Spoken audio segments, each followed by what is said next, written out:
అందరికీ నమస్కారం. ఈరోజు మన వీడియోలో degree final year 6th semester 2వ యూనిట్ జర్నలిజంలోని మౌలికాంశాలు ఇందులోంచి ఇంటర్వ్యూ గురించి తెలుసుకుందాము. ముందుగా ఇంటర్వ్యూ అంటే ఏంటి, విలేకరి ఎవరిని ఇంటర్వ్యూ చేయాలి, ఎలా ఇంటర్వ్యూ చేయాలి, జర్నలిజంలో ఇంటర్వ్యూ ప్రధాన రకాలు ఏంటి, చివరగా దృశ్య మాధ్యమ ఇంటర్వ్యూ, వీటన్నిటి గురించి ఈ వీడియోలో తెలుసుకుందాము. ముందుగా ఇంటర్వ్యూ గురించి తెలుసుకుందాం, వినండి. ఇంటర్వ్యూ అనగానే మనం ఉద్యోగాల కోసం వెళ్ళినప్పుడు అధికారులు మన గురించి, చదువు గురించి అడిగే ప్రశ్నలు అని అనుకుంటారు. కానీ పత్రిక రంగంలో అంటే జర్నలిజంలో ఇంటర్వ్యూ పూర్తిగా భిన్నమైంది, ప్రత్యేకమైంది. సమాజంలో ఎవరైతే పేరు ప్రతిష్టలు పొందిన వ్యక్తులను కానీ విజయాల్ని సాధించిన వ్యక్తులను అంటే సక్సెస్ఫుల్ పర్సన్స్ ని ప్రశ్నల ద్వారా సమాచారాన్ని పాఠకులకు పరిచయం చేసే ప్రక్రియే ఇంటర్వ్యూ అని చెప్పవచ్చు. ప్రస్తుత కాలంలో అత్యంత ప్రజాదరణ పొందిన కార్యక్రమంగాను ఇంటర్వ్యూ గుర్తింపు పొందిందని చెప్పవచ్చు. ఇంటర్వ్యూ అనేది ఒక వ్యక్తిని నేరుగా ప్రశ్నించటం ద్వారా అతని గుణగణాలు, అభిప్రాయాలు, అనుభవాలు, అతని వ్యక్తిత్వం, తెలివితేటలు, సామర్థ్యం ఇలాంటి వివరాలు సేకరించడమే ఇంటర్వ్యూగా చెప్పవచ్చు. అయితే నిఘంటువుల ప్రకారం అంటే డిక్షనరీల ప్రకారం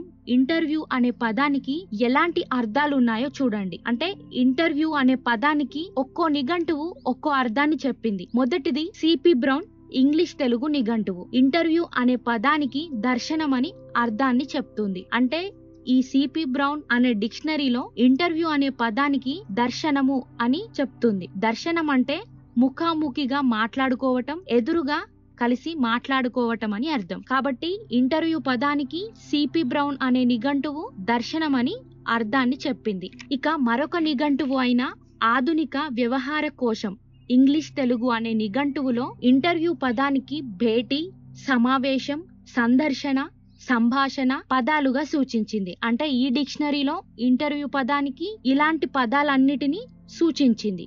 ఇక మరొక నిఘంటువు అయిన శంకర్ నారాయణ నిఘంటువులో అంటే ఈ డిక్షనరీలో ఇంటర్వ్యూ పదానికి పరస్పర దర్శనము, సమావేశం, కలిసి మాట్లాడటం, భేటీ అంటే కలుసుకోవటం ఈ విధంగా నిర్వచించాయి. అంటే ఇంటర్వ్యూ అనే పదానికి ఒక్కో డిక్షనరీ ఒక్కో రకంగా అర్థం చెప్పింది. ఇంటర్వ్యూ, దర్శనం, మాట్లాడుకోవటం, ముఖాముఖి, భేటీ, సమావేశం, కలిసి మాట్లాడుట, నేరుగా మాట్లాడుట ఇవన్నీ ఇంటర్వ్యూ పదానికి సంబంధిత అర్థాల కిందికే వస్తాయి. కాకపోతే ఒక్కొక్క నిఘంటువు అంటే ఒక్కొక్క డిక్షనరీలో ఒక్కొక్క రకంగా అర్థం అనేది చెప్పారు. అయితే ఈ ఇంటర్వ్యూ అనేది ఇప్పుడే కాదు, మన ప్రాచీన సాహిత్యంలో కూడా కనిపిస్తాయి. రామాయణంలో చూసినట్లయితే అశోకవనంలో హనుమంతుడు సీతమ్మని కలిసి రాముడి దూతనని చెప్పటంతో సీతాదేవి హనుమంతుడిని ప్రశ్నలు అడుగుతుంది. సీతమ్మ ప్రశ్నలు అడగటం, హనుమంతుడు సమాధానాలు చెప్పటం ఇదొక ఇన్వెస్టిగేటివ్ ఇంటర్వ్యూ అని చెప్పవచ్చు. అంటే నిజాలు తెలుసుకునేందుకు, వ్యక్తిని పరిచయం చేసేందుకు చేసే ఇంటర్వ్యూ. అలాగే ఇటు మహాభారతంలో ఉమామహేశ్వర సంభాషణ, భాగవతంలో శుకమహర్షి మరియు పరీక్షిత్తు సంభాషణ. కాబట్టి ఇంటర్వ్యూ అనేది ఇప్పటి కాలానికే కాదు, పురాతన గ్రంథాల్లో కూడా ఉంది, ప్రాచీన సాహిత్యంలోనూ కూడా కనిపిస్తుంది. ఇంటర్వ్యూ అంటేనే అవతల వ్యక్తిని ప్రశ్నించటం. మరి మాట్లాడటం ఒక కళగా భావించినట్లే ప్రశ్నించటం కూడా ఒక కళే, అంతే కదా. మాట్లాడడం ఒక కళ అయినప్పుడు ప్రశ్నించటం కూడా ఒక కళే. ఎలా మాట్లాడాలో నేర్చుకోవటమే కాదు, ఎలా ప్రశ్నించాలో కూడా నేర్చుకోవాలి. ఇంటర్వ్యూలో ఎదుటి వారిని ప్రశ్నించటంలో ఒక నైపుణ్యం అనేది ఉండాలి. సాదాసీదా ప్రశ్నలు అడగటం కాకుండా సరైన ప్రశ్నను సరైన సమయంలో అడగటం తెలిసుండాలి. మంచి ఇంటర్వ్యూలకి మూలం సరైన ప్రశ్నలే. అలా ఇంటర్వ్యూలో ప్రశ్నించటం ద్వారా ఎదుటి వ్యక్తి నుండి ప్రజలకి ఉపయోగపడే సమాచారం, ఇప్పటివరకు తెలియని నిజాలు, వ్యక్తిగత అనుభవాలు బయటికి వస్తాయి. ఒక డాక్టర్ని ఇంటర్వ్యూ చేస్తే ప్రజలకి ఆరోగ్య సలహాలు అందవచ్చు. ఒక విజేతని ప్రశ్నిస్తే మనందరికీ అతని విజయ రహస్యాలు అంటే అతను సక్సెస్ అవ్వడానికి గల కారణాలు తెలుస్తాయి. కాబట్టి ప్రశ్నించటం వల్ల మాత్రమే నిజాలు వెలుగులోకి వస్తాయి. కాబట్టి ప్రశ్నించటం కూడా ఒక కళే. దీనికంటే ముందు ఎవరిని ఇంటర్వ్యూ చేయాలి అనేది నిర్ణయించుకోవాలి. మరి విలేకరి అంటే ఇంటర్వ్యూయర్ మార్గదర్శకులైన వ్యక్తులను ఇంటర్వ్యూ చేయాలి. ప్రజలు ఎవరి మాటలను గౌరవిస్తారో, ఎవరి ఆలోచనలను అనుసరిస్తారో, ఎవరి జీవితాలు సమాజాన్ని ప్రభావితం చేస్తాయో ఆ వ్యక్తులను ఎంచుకోవాలి. సమాజంలో ప్రభావం చూపే వ్యక్తులను ఇంటర్వ్యూకి ఎంచుకోవాలి. సాహితీవేత్తలు, క్రీడాకారులు, సినీ తారలు, ప్రతి రంగంలోనూ ప్రముఖులైన వ్యక్తులను, రాజకీయ నాయకులను ఇంటర్వ్యూ చేయాలి. అలా చేయటం వల్ల వాళ్ళ జీవితంలో ఎదురైన కష్టాలు, అవమానాలు, విజయం సాధించటానికి చేసిన పోరాటాలు తెలియజేయటం ద్వారా యువతలో అంటే మనలో ఆత్మవిశ్వాసం, పట్టుదల పెరుగుతుంది. కానీ వీళ్ళందరినీ మాత్రమే ఇంటర్వ్యూ చేస్తారనుకోవటం పొరపాటే. వారినే కాకుండా ఆర్థిక నేరాలు, ప్రభుత్వానికి వ్యతిరేకంగా పోరాటం చేస్తున్న ఉద్యమకారులు, వీరిని సైతం ఇంటర్వ్యూ చేయాలి. ఇలా వీరిని ఇంటర్వ్యూ చేయటం ద్వారా ప్రజలకు వాస్తవాలు, నిజాలు తెలుస్తాయి. ప్రస్తుత సమాజ పరిస్థితుల అనుగుణంగా ఎవరిని ఇంటర్వ్యూకి ఎంపిక చేసుకోవాలో జర్నలిస్టులు నిర్ణయించుకోవాలి. ఇది మొదటి దశ. ఆ ఎంపిక చేసుకున్న వ్యక్తిని కలవటం, మర్యాదగా మృదువుగా మాట్లాడి ఇంటర్వ్యూకి ఒప్పించటం రెండవ దశ. ప్రముఖులు లేదా బిజీగా ఉన్న వ్యక్తులు తమ పనుల్లో పూర్తిగా ఉండిపోవటం వల్ల వారిని ఇంటర్వ్యూకు ఆహ్వానించేందుకు వారిని గౌరవంగా, వినయంగా పలకరించటం అవసరం. అంటే చాలా మంది ప్రముఖులు వారు పనుల్లో బిజీగా ఉండటం వల్ల ఇంటర్వ్యూలు అనేవి ఇవ్వరు. అలాంటి వారిని గౌరవిస్తూ వినయంగా పలకరించడం అవసరం. అలాంటి వారు సభలలో, వివాహాల్లో, రైల్వే స్టేషన్లు, విమానాశ్రయాల్లో వంటి ప్రదేశాల్లో కనిపిస్తే ఆ అవకాశాన్ని వదులుకోకూడదు. వినయంగా పలకరిస్తూ తన వివరాలను చెబుతూ ఇంటర్వ్యూకు వీలవుతుందా అని తెలుసుకోవాలి. ఒకవేళ అప్పుడు కుదరకపోయినా వారు ఎక్కడ ఉంటారో తెలుసుకొని కొంతకాలం తర్వాత అయినా ఇంటర్వ్యూ ఇస్తారో ఫోన్ ద్వారానైనా ఇంటర్వ్యూకి ఒప్పించాలి. ఇంకా అలాగే విలేకరి నిరంతరం ఒక విద్యార్థిలాగా ఉండాలి. అంటే ఇంటర్వ్యూ చేసే వ్యక్తి ఒక విద్యార్థిలాగా ఉండాలి. ఒక విద్యార్థి పరీక్ష రాయడానికి వెళ్తున్నప్పుడు ఎలా ప్రిపేర్ అవుతాడో విలేకరి కూడా అలాగే సిద్ధం కావాలి. అక్కడ విద్యార్థి సమాధానాలు రాయటానికి వెళ్తాడు. ఇక్కడ విలేకరి ఎలాంటి ప్రశ్నలు ఎలా అడిగితే బాగుంటుందో ప్రిపేర్ అవ్వాలి. ఎవరినైతే ఇంటర్వ్యూ చేయాలనుకుంటున్నారో ఆ వ్యక్తి గురించి ముందుగానే క్షుణ్ణంగా అంతా తెలుసుకోవాలి. ఎందుకంటే ఆ అవతలి వ్యక్తి గురించి ఏమీ తెలియకుండా ప్రశ్నలైతే మనం అడగలేము. కాబట్టి పూర్తి వివరాలన్నీ తెలుసుకున్నాకే అన్ని ప్రశ్నించాలి. అంతకుముందు వారిని ఎవరైనా ఇంటర్వ్యూ చేశారా వాటి ఆధారంగా కొత్త కోణంలో ప్రశ్నించాలి. అంటే అంతకుముందు కూడా ఎవరైనా చేశారా లేదా తెలుసుకొని ఇంకా కొత్త కోణంలో ప్రశ్నించాలి. మొదటిసారిగా ఇంటర్వ్యూ ఇస్తున్న వారిని ప్రారంభంలోనే కష్టమైన ప్రశ్నలు అడిగి బెదరగొట్టకూడదు. స్నేహపూర్వకంగా, స్పష్టంగా అర్థమయ్యేలా సూటిగా ప్రశ్నలు అడగాలి. ఒక ప్రశ్న అడిగినప్పుడు దాని ఆధారంగా మరో సంబంధం ఉన్న ప్రశ్న అడగవలసిన అవసరం ఉంటుంది. అందువల్ల విలేకరి చాలా జాగ్రత్తగా, ఏకాగ్రతగా, సమయస్ఫూర్తితో ప్రశ్నించాలి. విలేకరి మాట్లాడే తీరులో, ప్రశ్న అడిగే విధానంలో సౌమ్యత, మర్యాదకర ప్రవర్తన వల్ల ఇంటర్వ్యూ సాఫీగా సాగుతుంది. పొగరుగా, వెటకారంగా ప్రశ్నలు అడిగి అవతలి వారిని ఇబ్బంది పెట్టకూడదు. విలేకరి అడిగిన ప్రశ్నలకి అవతల వ్యక్తి సంబంధం లేని విషయాలను చెప్తున్నప్పుడు విలేకరి సున్నితంగా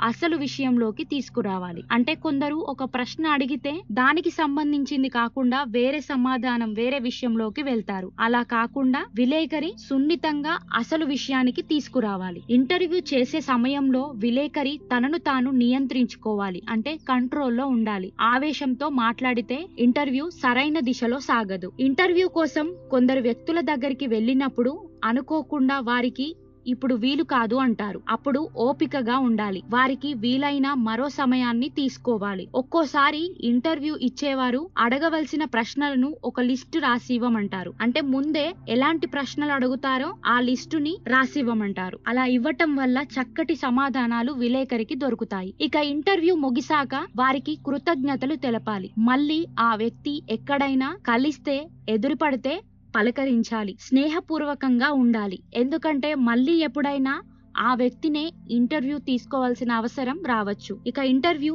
అయిపోయిన తర్వాత సమాధానాలను ప్రధాన విషయంగా హైలైట్ చేస్తూ 2-3 ప్రధాన అభిప్రాయాలతో లీడ్ గా రాయాలి. అంటే ఆకట్టుకునేలా, ఆ ఇంటర్వ్యూకి ఆకర్షణీయమైన శీర్షిక అంటే పేరు, హెడ్లైన్ పెట్టాలి. అప్పుడే అదొక మంచి ఇంటర్వ్యూ అవుతుంది.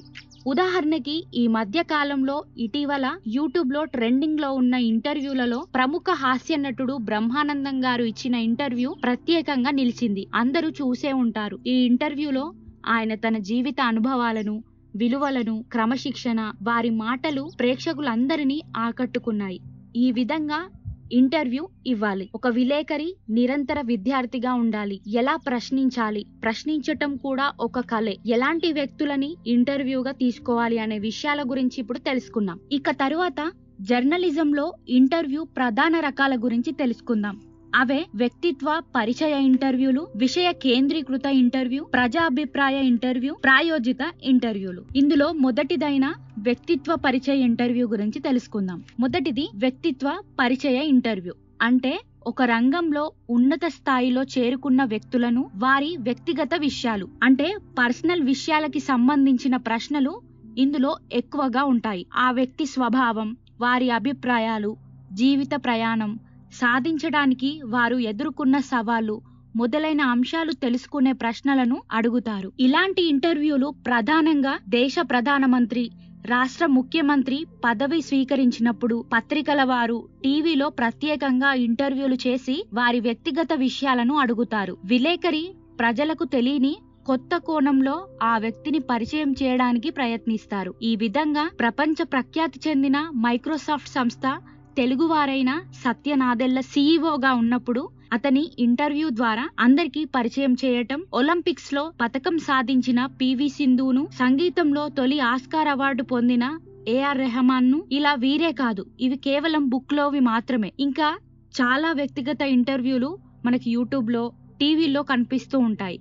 అవి మీరు ఎగ్జాంపుల్ గా ఎగ్జామ్ లో రాసుకోవచ్చు. ఇక రెండవది విషయ కేంద్రీకృత ఇంటర్వ్యూ. ఇంటర్వ్యూ అనేది ఒక వ్యక్తి విషయాల గురించే కాకుండా ఒక నిర్దిష్ట అంశం లేదా సమస్య పైన దృష్టి పెట్టే ఇంటర్వ్యూలనే విషయ కేంద్రీకృత ఇంటర్వ్యూగా చెప్పవచ్చు. సమాజాన్ని ప్రభావితం చేసే, సమాజ అవసరాలకు ఉపయోగపడే విధంగా ఇంటర్వ్యూలు ఉంటాయి. ప్రస్తుత ప్రపంచంలో అనేక సమస్యలున్నాయి. అకస్మాత్తుగా ఎన్నో ప్రకృతి విపత్తులు, ప్రమాదాలు, ప్రజల బాధలు, సమస్యలను తెలుసుకుంటారు. ఈ సమస్యలన్నిటినీ ప్రజాప్రతినిధులు, ప్రభుత్వ అధికారులు వంటి వారిని ఇంటర్వ్యూ చేస్తారు. వారి నుంచి ఆ సమస్యలకి పరిష్కారం తెలుసుకొని ప్రజలకి తెలియజేస్తారు. ఉదాహరణ చూస్తే మీకే అర్థమవుతుంది. ఉదాహరణ, వర్షాలు ఎక్కువగా పడి నగరంలో వరదలు వచ్చి ఇంట్లోకి నీళ్లు వచ్చాయంటే నీటి పారుదల శాఖ అధికారిని కానీ వారికి సంబంధిత వారిని ఇంటర్వ్యూకి పిలిచి ప్రజల యొక్క కష్టాలు, వాటికి పరిష్కారాలు ఏంటి అని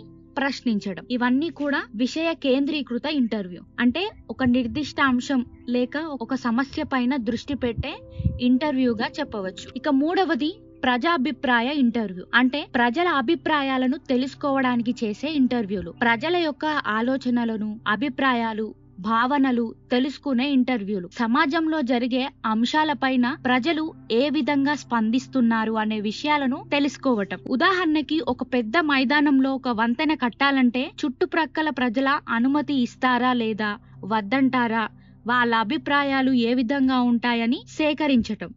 ఏవైనా కట్టడాలు కానీ కూల్చేయటం, విగ్రహాల ఏర్పాటు చేయటం వంటి విషయాలలో ప్రజలకి వివిధ అభిప్రాయాలు ఉంటాయి. ప్రజలు ఏమనుకుంటారో అని తెలుసుకోవటం. ఇలాంటి ఇంటర్వ్యూలలో యాంకర్ అంటే విలేకరి పాత్ర కీలకమైంది.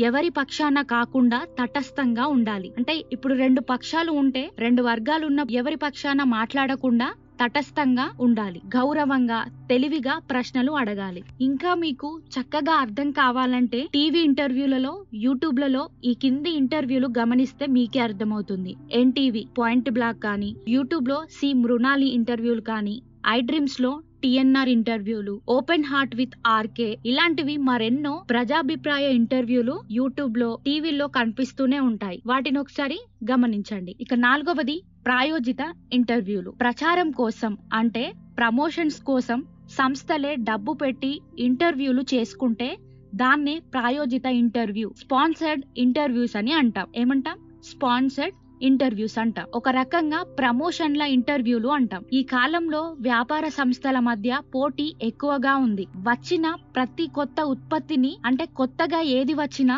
మార్కెట్ లో ప్రమోట్ చేయాల్సిన అవసరం ఉంది. దాన్ని ప్రజలకు పరిచయం చేయాలి. దానికోసం కంపెనీలు టీవీ ఛానళ్లలో, పత్రికల్లో ఇంటర్వ్యూలకు ప్రత్యేకంగా స్లాట్ కొంటారు. ఇదొక వ్యాపార వ్యూహం. అంతెందుకు, ఏదైనా కొత్త సినిమా విడుదలైనప్పుడు కూడా టీవీలో స్పెషల్ ఇంటర్వ్యూలు ప్రసారం అవుతాయి. ఉదాహరణకి RRR సినిమా విడుదలకు ముందు హీరోలు రామ్ చరణ్, ఎన్టీఆర్, రాజమౌళి చాలా టీవీ ఛానళ్లకు ఇంటర్వ్యూలు ఇచ్చారు. TV9 కానీ, ఈటీవీ, ఎన్టీవీలో ఇంటర్వ్యూలు ఇచ్చారు. ఎందుకు?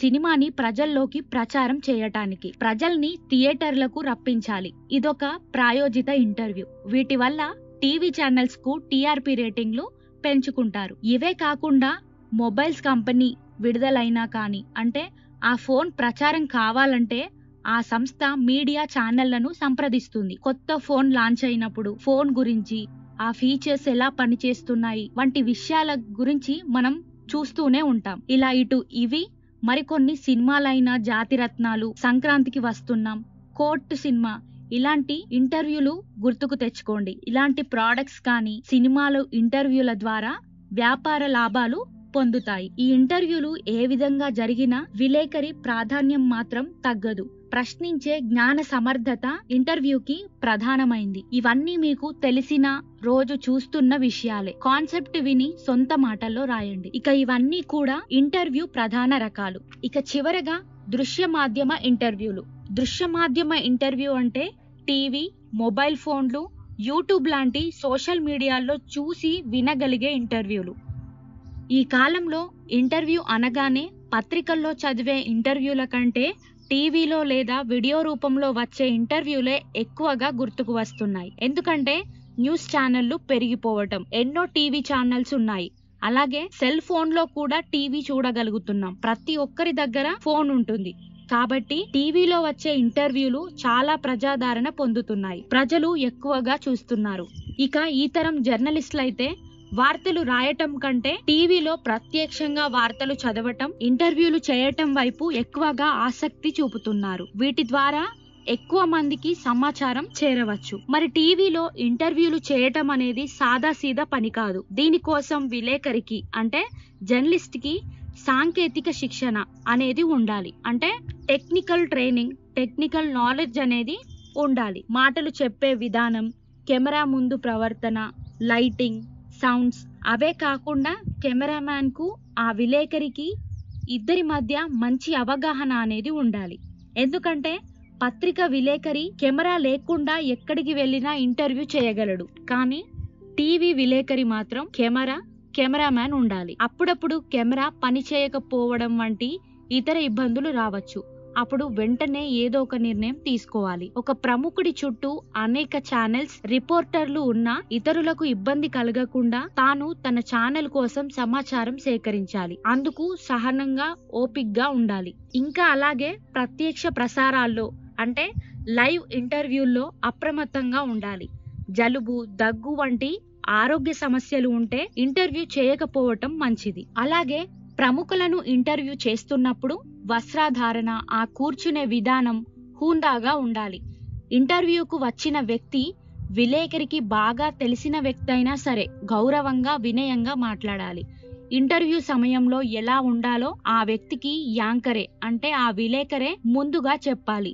వారు మాట్లాడుతున్నప్పుడు విలేకరి మధ్యలో ఆపకూడదు, అనవసరంగా జోక్యం చేసుకోకూడదు. ఇదంతా కూడా దృశ్య మాధ్యమ ఇంటర్వ్యూలు. దానికోసం విలేకరి పై విధంగా ఉండాలి. సాంకేతిక జ్ఞానం అంటే టెక్నికల్ నాలెడ్జ్ అనేది కలిగి ఉండాలి. ఇక ప్రస్తుత కాలంలో మన జీవితంలో మార్పులు చాలా వేగంగా వస్తున్నాయి. పెద్ద పెద్ద కంపెనీలు మానవ జీవన విధానాలను ప్రభావితం చేస్తున్నాయి. సాంకేతిక పరిజ్ఞానం అంటే టెక్నాలజీ రోజు రోజుకి అప్డేట్ అవుతుంది. దానికి తగ్గట్టు జర్నలిజంలో కూడా మార్పులు వస్తున్నాయి. YouTube, WhatsApp, Facebook, social media వంటివి ప్రజల జీవితాలను శాసిస్తున్నాయి. వీటన్నిటి మధ్య ఇక ఇంటర్వ్యూలు కూడా మారిపోతున్నాయి. ప్రయాణాల్లో కూడా ఇంటర్వ్యూలు జరుగుతున్నాయి. సెల్ ఫోన్ లో కూడా ఇంటర్వ్యూలు చేస్తున్నారు. అయితే ఇంటర్వ్యూలు ఎలా జరిగినా కూడా జర్నలిస్టుల ప్రాధాన్యత, వారు ప్రశ్నలు అడిగే తీరు మాత్రం తగ్గలేదు. ఇంటర్వ్యూలు అనేవి ఎక్కడ పడితే అక్కడ జరుగుతున్నాయి. కానీ ఒక విలేకరి ప్రశ్నించే విధానం మాత్రం, ఆ ప్రశ్నలు అడగటం మాత్రం, వారి యొక్క ప్రాధాన్యత అనేది మాత్రం తగ్గలేదు. ఇదంతా కూడా ఇంటర్వ్యూ గురించి. మనకి బుక్ లో ఇచ్చిన మీరాబాయి చాను యొక్క మోడల్ ఇంటర్వ్యూ అనేది నేను కింద డిస్క్రిప్షన్ లో ఉంచాను, చదువుకోండి.